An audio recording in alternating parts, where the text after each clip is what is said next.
Craft and its rover have been silent on the moon for a couple of weeks. The moon is an incredibly harsh environment. A single night on the moon lasts for 14 days, meaning the rover and its electronics have to survive mind-bogglingly cold temperatures.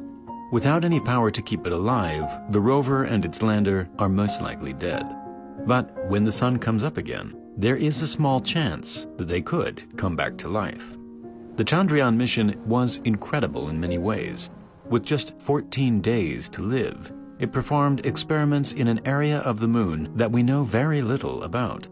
Not only was it India's first successful landing on the moon, but they also did it with an extremely low budget.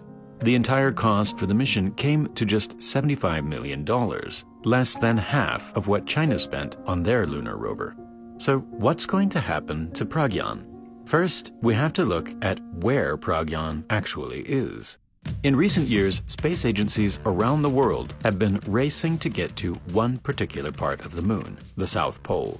It's predicted that this part of the moon has ice just below the surface, which could be used for drinking water and rocket fuel. The moon is already a hostile place, but the poles of the moon are even worse. In fact, the coldest temperature ever recorded in our solar system was in Hermite Crater near the moon's north pole. Since parts of this crater never receive any sunlight, the temperature was an incredible -250 degrees. Although Chandrayaan didn't land directly at the South Pole, it still has to deal with much lower temperatures and, of course, lunar night. But why is the night so long?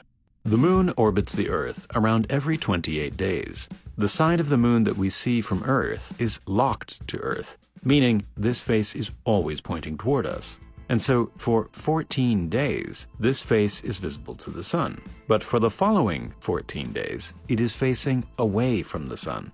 And so, with just 14 days of sunlight, the rover had to get busy.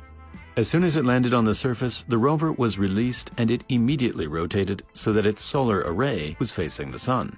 This solar array generates just 50 watts of power, enough to move the rover at around 1 centimeter per second. The rover has no way of sending its data directly to Earth, so it sends it